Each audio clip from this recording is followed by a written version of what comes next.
Assalamualaikum warahmatullahi wabarakatuh. Selamat jumpa kembali dalam kajian Fikih Islam bersama Ustadz Dr. Dudu Hermawan MAG.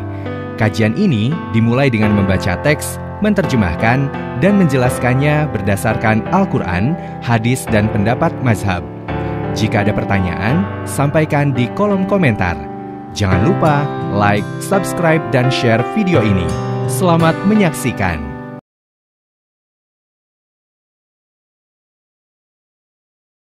Assalamualaikum warahmatullahi wabarakatuh.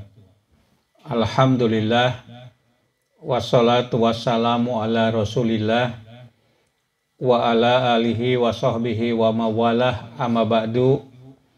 Para santri pesantren Al-Madinatul Fadilah Garut dan kaum muslimin muslimat di mana saja Anda berada, pertemuan kita pertemuan yang ke-26 dalam kajian kitab Fathul Qorib atau tepatnya Matan Takrib ya. Saudara sekalian, kita mulai kajian kita ya. Anda yang punya kitab di rumah silahkan dibuka halaman 21 dari Fathul Qorib ya. Halaman 21 itu sebelah kiri ya. Kita akan membahas jenazah, masalah jenazah atau mengurusi jenazah. Dan kita mulai ya, silakan. Di sini ada yang akan membacakan, Teh Arianti. Silakan Pakih dan Parih untuk menyimak ya, termasuk Pais dan lain-lain. Silakan. Mari kita buka. Ya. Paslun ya, pasal atau satu pasal. Wayal jamu fil mayyiti arba'atu asya'a. Wayal zamu dan wajib fil mayyiti terhadap mayit arba'atu asya'a, 4 perkara ya. 4 perkara itu apa?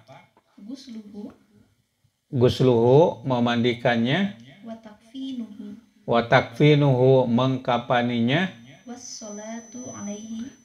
wassalatu alaihi menyolatkannya, wa dafnuhu dan menguburkannya.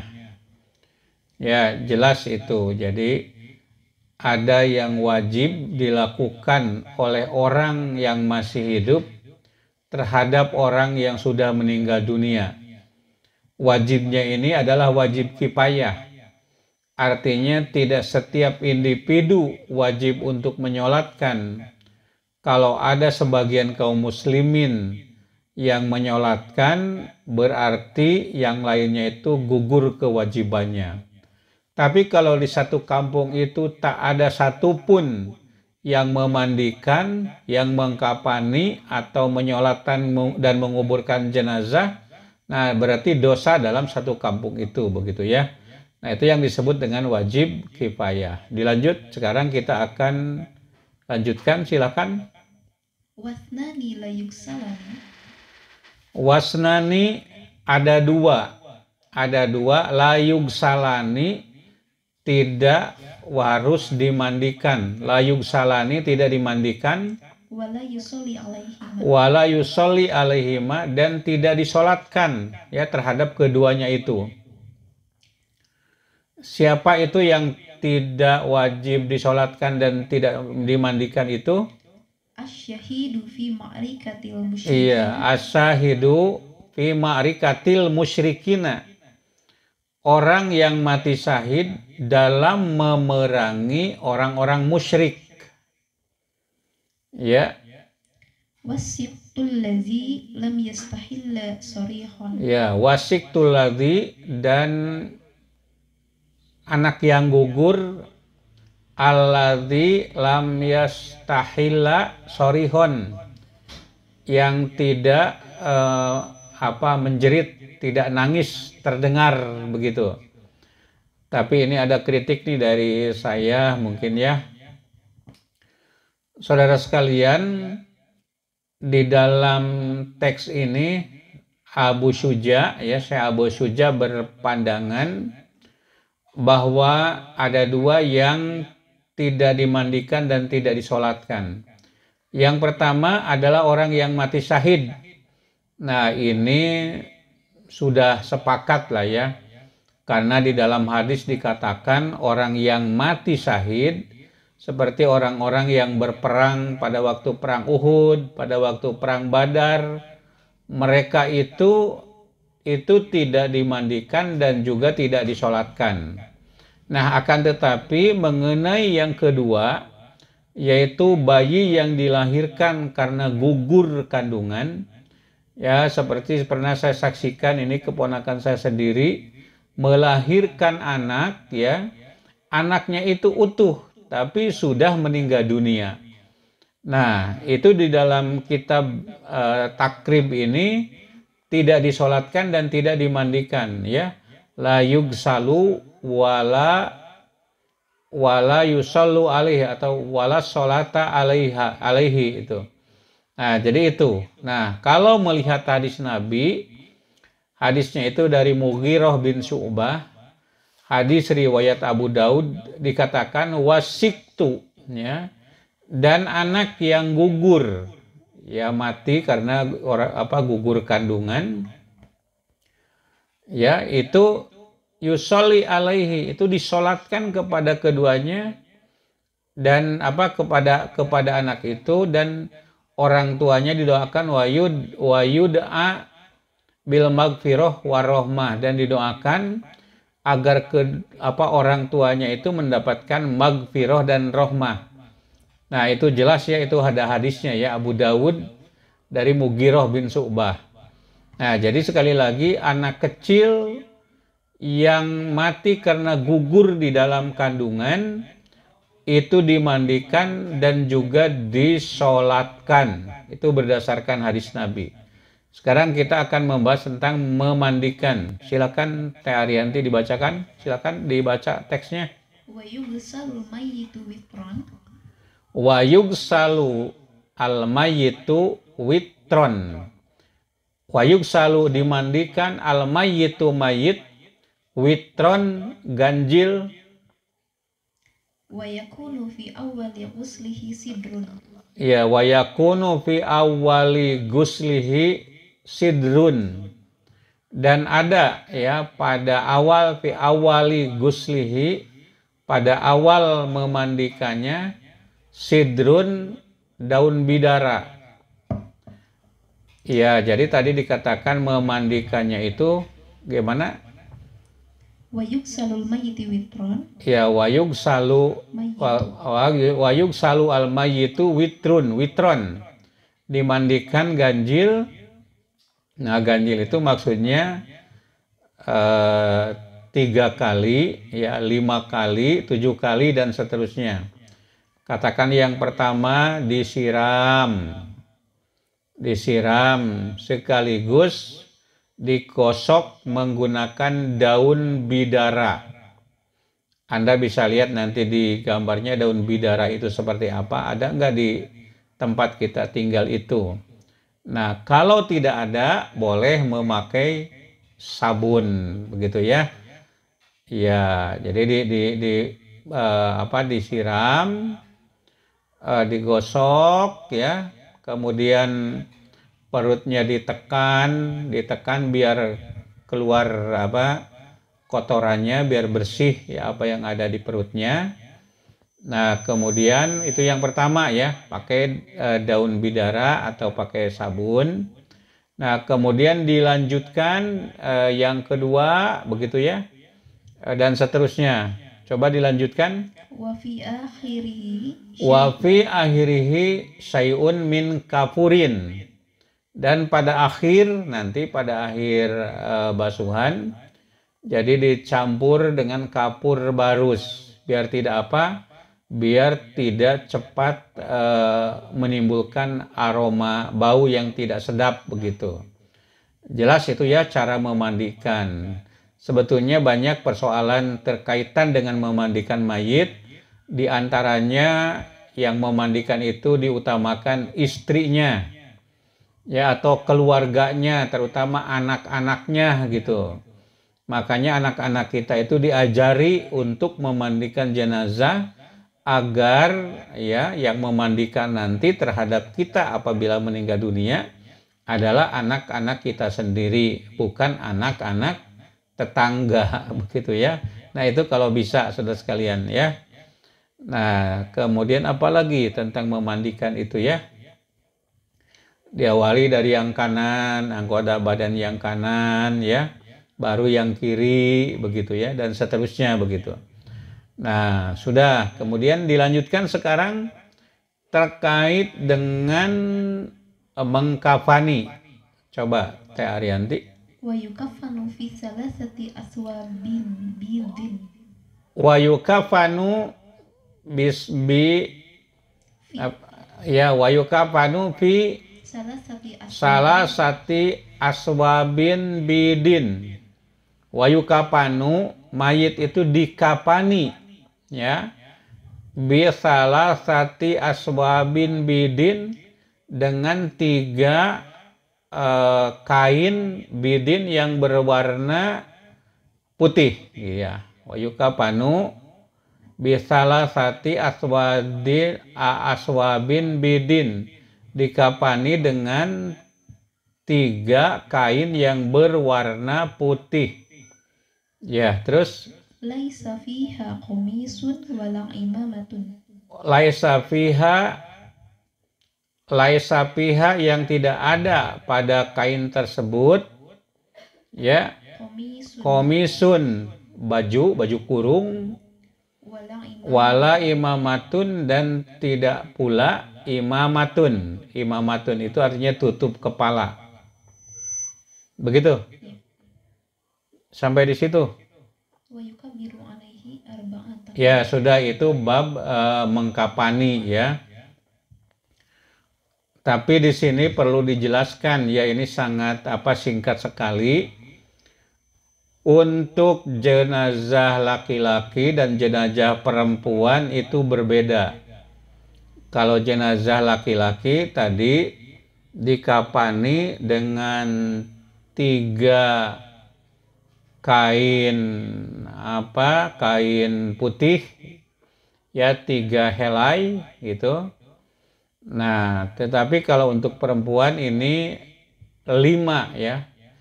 Atau saya jelaskan begini dulu di dalam hadis ya, coba Teh Arianti tentang mengkapani, cari hadisnya ya.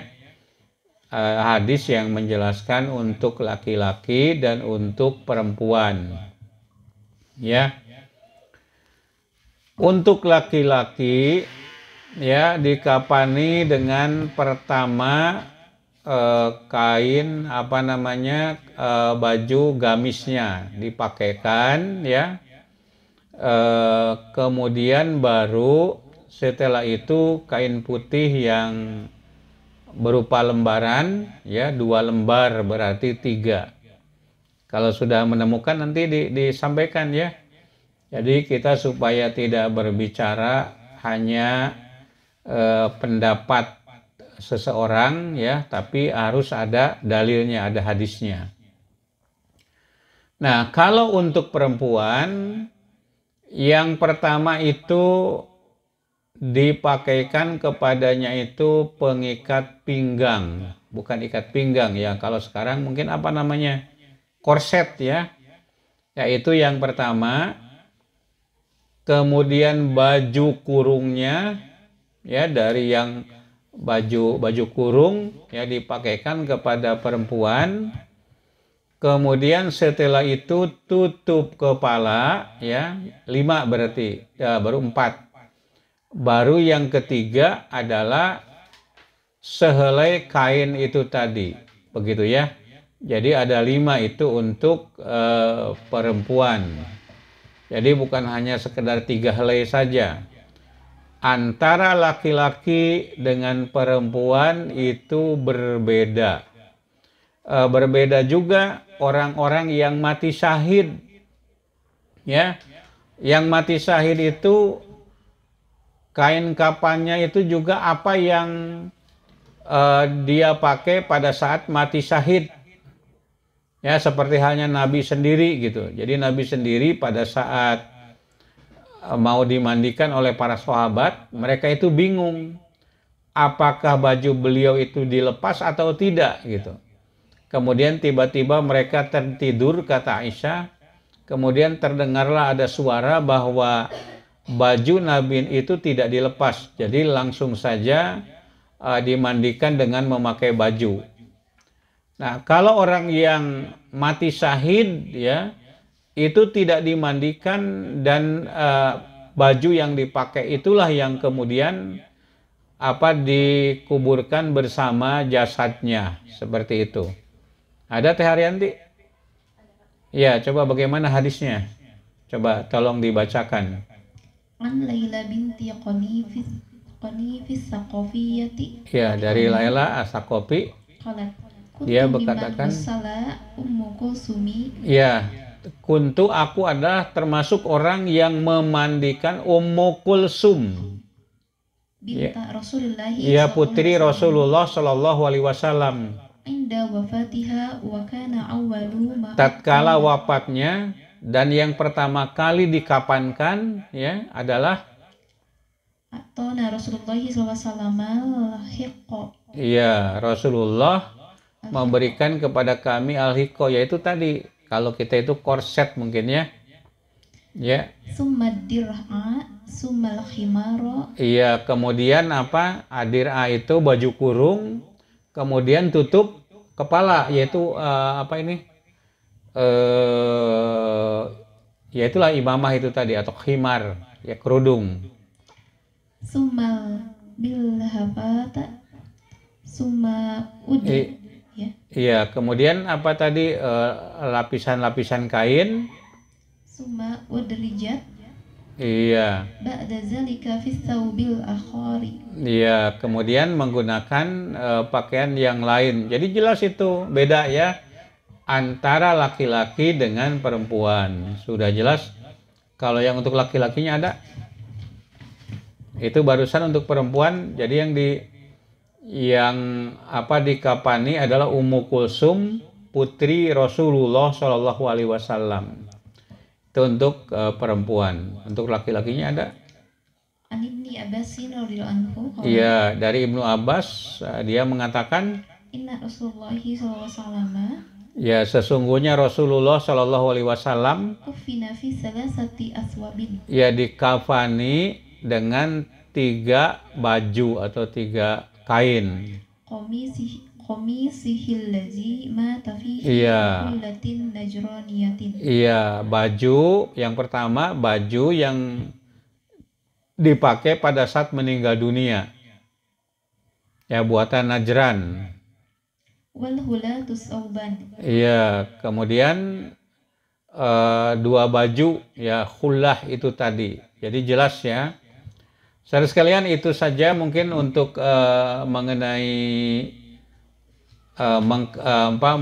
mengkafani. Ya, berikutnya kita akan menjelaskan tentang mensolatkan jenazah gitu. Menyolatkan jenazah itu jumlah takbirnya itu dalam hadis disebutkan ada 4, boleh 5 kali takbir juga. Boleh 6 kali, boleh 7 kali. Ya. Nah, pertanyaannya, kriteria yang 3 itu apa? Yang 4 apa? Yang 5 apa? Dan seterusnya begitu. Jadi yang jelas takbir mayit itu yang umum kita lakukan itu ada 4 ya. Tapi jangan sekali-kali nanti 7 kali takbir. Nanti orang baca subhanallah, kecuali terhadap orang-orang yang tahu, yang paham tentang bacaan takbir pada waktu mensolatkan jenazah itu. Ya, coba dilanjutkan Teh Ariyanti, teksnya silakan saudara sekalian, mengenai bab solat silakan. Wa yukabbiru alaihi arba'a takbiratin. Wa yukabbiru, dan takbir ya alaihi terhadapnya arba'a takbiratin, 4 kali takbir. Yaqra'ul Fatihata ba'dal ula. Ya, yaqra'ul Fatihata ba'dal ula. Yaqra'u membaca Al-Fatihah ba'dal ula setelah takbir yang pertama. Wa yusolli ala nabi sallallahu alaihi wasallam. Iya, wa yusolli dan bersolawat. Wa yusolli ala nabi, bersolawat atas nabi ba'da saniyah setelah takbir yang kedua. Coba. Jadi kalau sholat jenazah itu pertama Allahu Akbar, kemudian kita membaca Al-Fatihah Bismillahirrahmanirrahim Alhamdulillahirabbil alamin sampai waladdallin. Takbir yang kedua Allahu Akbar, baru kita membaca sholawat Allahumma sholli ala Muhammad wa ala ali Muhammad kama sholaita ala Ibrahim wa ala ali Ibrahim wa barik ala Muhammad wa ala ali Muhammad kama barakta ala Ibrahim wa ala ali Ibrahim fil alamina innaka Hamidum Majid. Baru takbir yang ketiga Allahu Akbar. Coba takbir yang ketiga bacanya. Dilanjut tadi.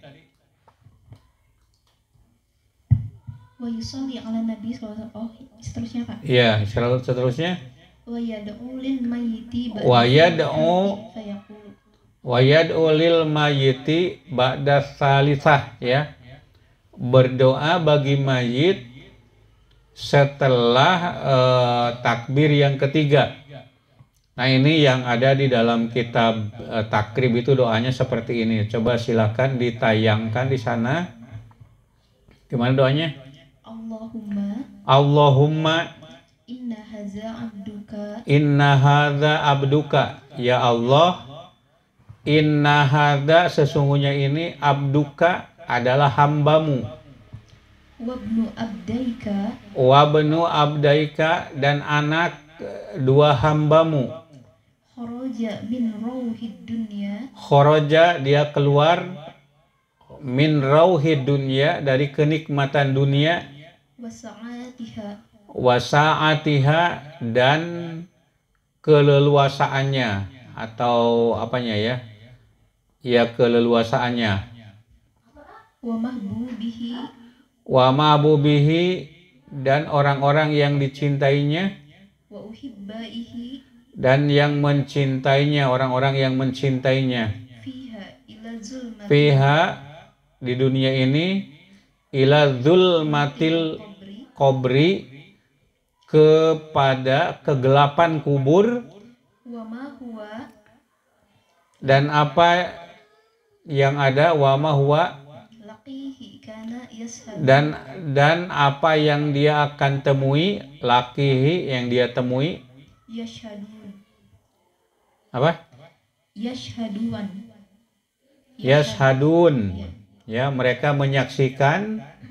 La ilaha illa anta. Ya, mereka bersaksi atau mereka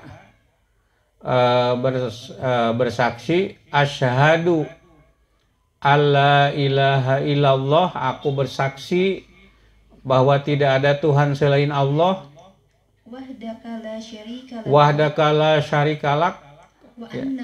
Wa anna Muhammadan abduka, dan sesungguhnya Muhammad adalah hambamu. Wa rasuluka dan rasulmu. Wa rasuluka dan rasulmu. Wa anta sedangkan engkau a'lamu bihi minna, lebih mengetahui bihi terhadapnya minna daripada kami. Allahumma innahu najala bika. Allahumma ya Allah, innahu sesungguhnya dia, nazala bika turun kepadamu atau masuk kepadamu. Wa anta khairu manzulin bihi. Wa anta sedangkan engkau khairu manzulin bihi, yang sebaik-baik dituruni atau dimasuki oleh dia. Wa asbaha faqiran ila rahmatika wa anta ghani. Wa asbaha faqiran ila rahmatika, dan dia menjadi fakir, ya, mengharapkan ila rahmatika terhadap rahmatmu. Wa anta ghaniyun. Wa anta ghaniyun dan engkau maha kaya, cukup. An azabihi ya, dari menyiksanya, atau engkau tidak membutuhkan, goniyun itu artinya tidak membutuhkan, an adzabihi menyiksanya atau mengazabnya. Wa qad ji'naka raghina ilaika syufa'a. Wa qad ji'naka raghibina ilaika. Wa qad dan sungguh ji'naka kami telah datang kepadamu raghibina sambil berharap, Ilaika syufa'a alahu. ya ilaika kepadamu syafaat Alahu. syafa'alahu syafaat baginya, lahu baginya. Allahumma in kana muhsinan Allahumma ya Allah in kana muhsinan, fajid apabila dia itu orang yang baik, fazid maka tambahkanlah fi ihsanihi fi ihsanihi terhadap kebaikannya atau dalam kebaikannya. wa in kana musian Wa in kana musian, dan apabila dia si mayit itu musian, orang yang buruk, fatajawwaz anhu fatajawaz anhu maka maafkanlah dia, walaqihi bi rahmatika walakihi dan temuilah dia birahmatika dengan rahmatmu, ridhoka waqihi ridhoka itu keriduanmu, wakihi dan selamatkanlah dia fitnatal qabri dari fitnah kubur, wa azabahu dan azabnya, wafsah lahu fi wafsah dan lapangkanlah lahu baginya fi qabrihi di dalam kuburnya, wajafil ardo dan himpitan bumi, anjanbaihi dari samping kanan kirinya, ya samping kanan kiri, walakihi dan temukanlah dia birahmatika dengan rahmatmu, al-amna keamanan, min azabika dari siksamu, hatta tab'atsahu sampai engkau tab'atsa membangkitnya aminan dalam keadaan aman, ila jannatika birahmatika ke dalam surgamu, birahmatika dengan rahmatmu, ya arhamar rahimin. Itu doanya, ya. Takbir yang keberapa tadi? Takbir yang ketiga. Atau bacaan-bacaan yang lain yang ada dalam hadis-hadis, tolong Teh Arianti doa-doa takbir, doa-doa pada takbir yang ketiga itu kan banyak hadisnya. Coba ada doa-doa dari Nabi SAW, ya, dari takbir. Jadi takbir yang pertama sudah jelas baca Fatihah, takbir yang kedua baca sholawat, takbir yang ketiga baca doa yang tadi itu salah satu alternatif, dan banyak doa-doa yang lain dari hadis-hadis Nabi ada ketemu. An Abi Hurairah radhiyallahu anhu. Ya, dari Abu Hurairah radhiyallahu anhu. Kanan Nabiyyu sallallahu alaihi wasallam. Adalah Nabi sallallahu alaihi wasallam. Iza shalla ala janazatin. Apabila sholat, ya, terhadap jenazah atau mensalati jenazah. Qala. Beliau berkata, Allahumma ghfir lihayyina wa mayyitina wa syahidina wa ghaibina wa saghirina wa kabirina wa zakarina wa unsana. Allahumma man ahyaitahu minna fahyina alal Islam wa man tawaffaitahu minna fatawaffahu alal iman.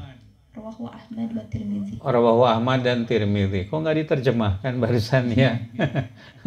Ya, masih banyaklah doa-doa yang lain yang ada di dalam hadis-hadis yang menjelaskan doa Rasulullah SAW terhadap orang yang meninggal dunia itu. Itu yang ketiga. Dilanjut. Wa yaqulu fi rabi'ati, dan beliau berdoa firrobiati pada takbir yang keempat, ya. Allahumma la tahrimna. Allahumma la tahrimna. Ya Allah, janganlah kau haramkan kami. Ajrohu. Ajrohu, pahalanya, yaitu pahala tadi memandikan dan menyolatkannya. Wala taftinna. Wala taftina, dan janganlah engkau uji kami, ya badahu, setelah dia, setelah kematiannya. Waghfir lana, dan ampunilah kami, walahu, dan dia. Jadi takbir yang keempat itu ya, Allahumma la tabtina ajrohu wala tabtina ba'dahu waghfir lana walahu. Ya, sampai di situ begitu ya, itu doanya. Ada dipanjangkan boleh begitu ya. Apa yang dipanjangkan? Allahumma la tahrimna ajrohu wala tabtina ba'dahu walahu waghfir lana walahu wal ihwanina alladziina sabaquna bil iman wala taj'al fi qulubina ghillan lil ladzina amanu rabbana innaka ra'ufur rahim. Itu ada juga yang sampai di sana. Itu sudah takbir yang keberapa barusan itu? Yang ketiga ya. Kemudian wa yusallimu ba'da rabi'ati.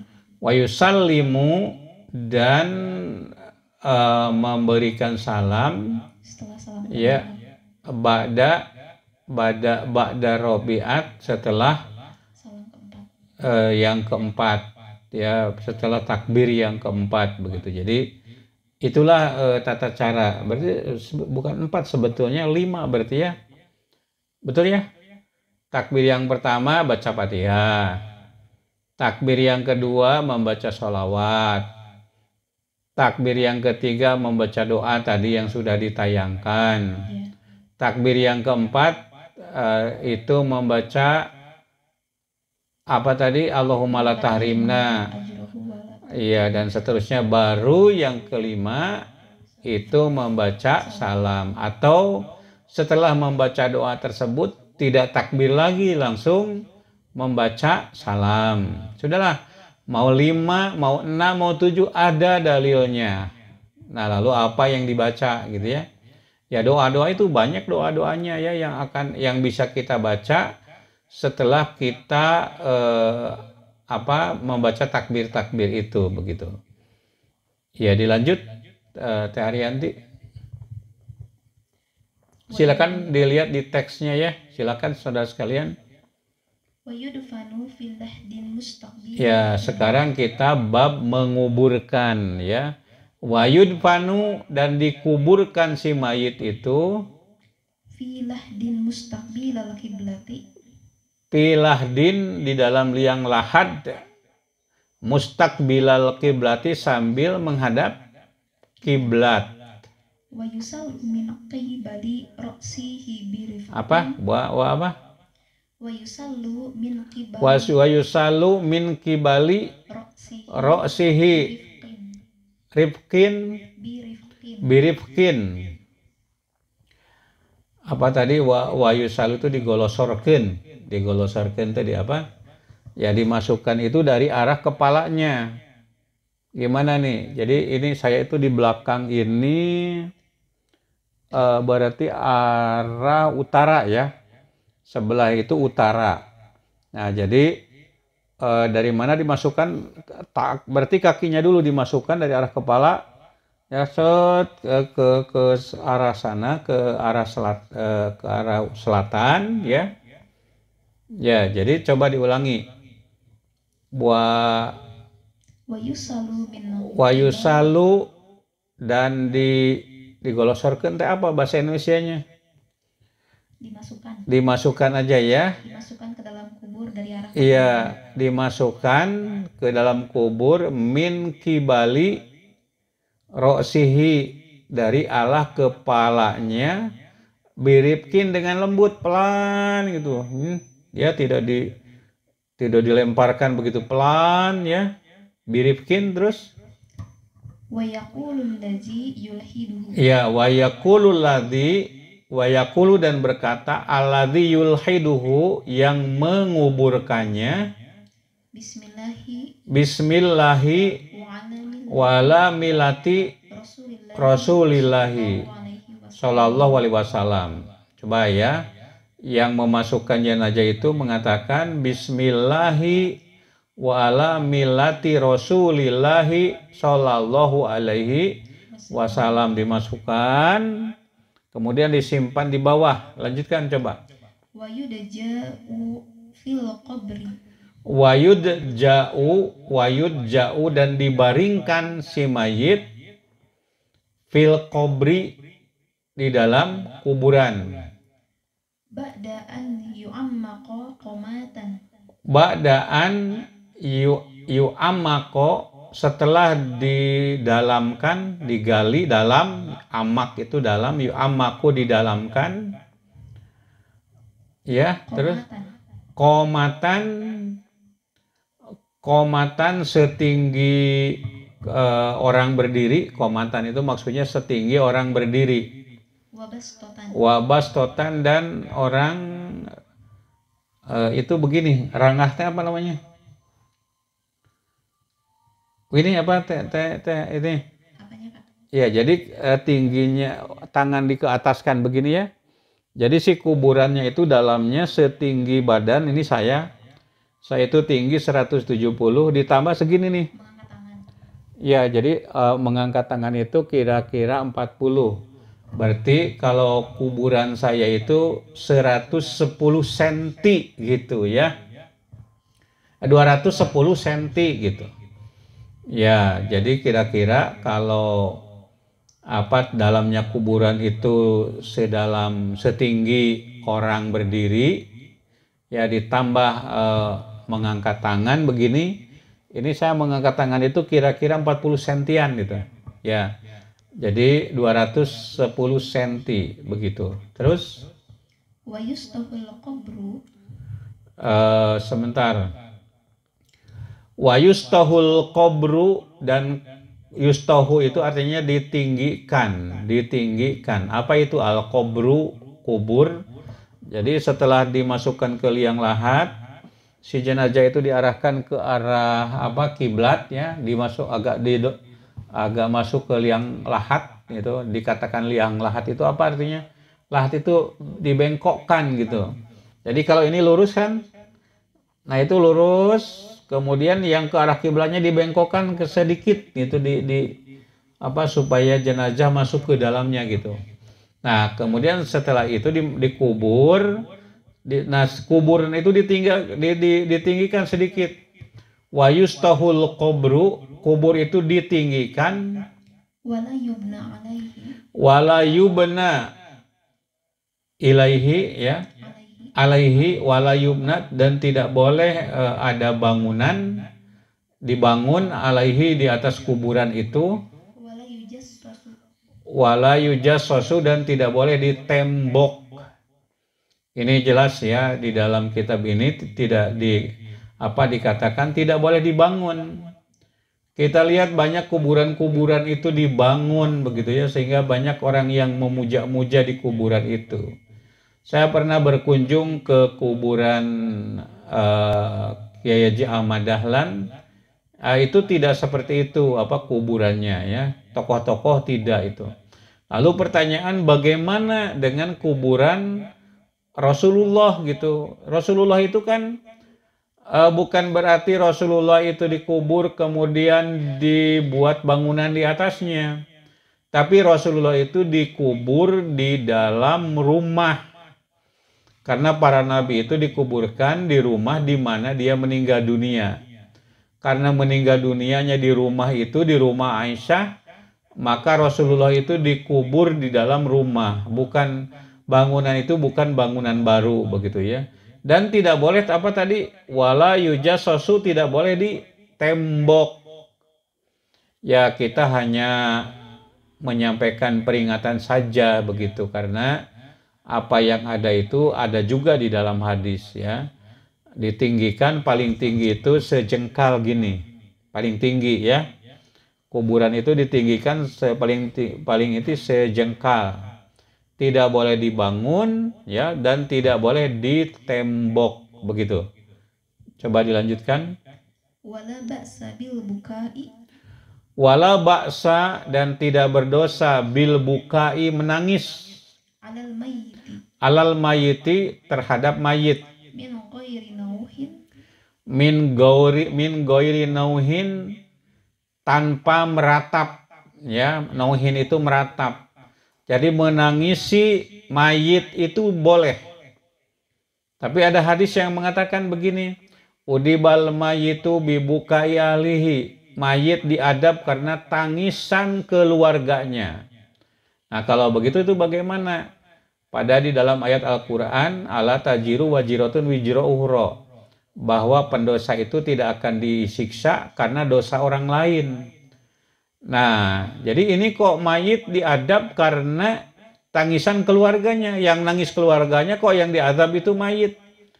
Nah, jadi pada zaman jahiliyah begini.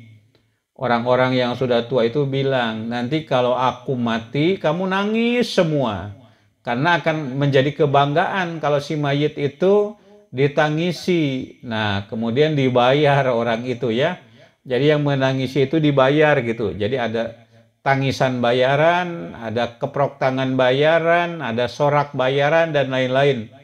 Nah, tetapi ini, jadi yang yang diadab itu, mayit yang dulu ketika hidup mewasiatkan, nanti kalau aku mati kamu menangis semua. Kemudian keluarganya itu menangis atas permintaannya. Nah, itu akan diazab. Tapi kalau nangis biasa itu boleh. Karena Rasulullah menangis pada saat anak beliau Qasim meninggal dunia. Itu tidak apa-apa. Yang tidak boleh itu min ghairi nauhin. Tanpa meratap. Meratap itu dalam bahasa Sunda garosingsat gitu ya. Menangis teriak-teriak ya. Nah Allah teh betega-tega teuing anu mau teh lain anak tetangga bet anak aing misalnya. Itu ada yang seperti itu. Sambil merobek-robek baju dan lain sebagainya. Itu namanya an-niyahah. Niyah itu meratap. Jadi meratap itu tidak dibolehkan. Min ghairi nauhin. Wala syaqi saubin dan tidak merobek-robek baju. Ya, nangis sambil robek-robek baju, sambil macam-macam begitu. Ya, syaqi saubin, merobek-robek baju. Wa yu'ajja ahluhu ila salasati ayyamin. Iya, wa yu'ajja ahlahu dan ahluhu ya. Wa yu'ajja dan ditakjiahi. Takjiah. Siapa yang didatangi di takjiahi itu ahluhu, keluarganya. Ila salasati ayamin. Ila salasati ayamin sampai 3 hari. Min dafnihi dari penguburannya. Tamat. Masih ada. Sebentar ya. Jadi takjiah itu kita datang kepada keluarga si mayit setelah si mayit itu dikubur. Kita datang untuk apa? Untuk takjiah. Takjiah itu menasehati untuk bersabar, ya. Untuk bersabar keluarganya menerima ujian tadi karena meninggal orang tuanya yang dicintai, meninggal suaminya yang dicintainya, istrinya meninggal yang dicintai. Nah, kita takjiah itu dalam rangka menghibur mereka, ya. Selama berapa hari? Ya, 3 hari, datang lagi, begitu ya. Seperti sampai 3 hari. Ya, dilanjutkan. Wala yudfanusnani. Wala yudfanusnani. Wala yudfanu dan tidak dikubur. Isnani 2 orang. Fi qabrin illa lihajatin. Fi qabrin dalam satu kuburan illa lihajatin kecuali karena ada kebutuhan yang mendesak gitu ya. Seperti waktu perang Uhud itu kan dikubur banyak orang gitu. Jadi satu kuburan digunakan untuk beberapa orang ya. Nah, itu boleh kalau ada hajat. Tanah sudah padat begitu ya di perkotaan ya. Atau suami istri misalnya atau dan lain sebagainya begitu ya, itu dibolehkan satu kubur 2 orang kalau itu diperlukan gitu. Dilanjut? Sudah ya? Ya, jadi saudara sekalian, itulah saya kira uraian saya mengenai jenazah dalam kitab Takrib atau Fathul Qorib. Ya, mudah-mudahan kalau ada sesuatu yang perlu ditanyakan kepada saya itu silahkan ya. Bagaimana caranya? Iya, di kolom komentar saja tanyakan. Insya Allah akan saya jawab pertanyaan yang datang dari mitra semua. Atas atensinya saya ucapkan terima kasih. Nasrul minallah wa fathun qarib wa basyiril mu'minin. Walhamdulillahirabbil alamin. Wassalamualaikum warahmatullahi wabarakatuh. Demikianlah kajian fikih Islam oleh Ustadz Dr. Dudu Hermawan MAG. Semoga bermanfaat. Selamat berjumpa kembali pada video berikutnya. Wassalamualaikum warahmatullahi wabarakatuh.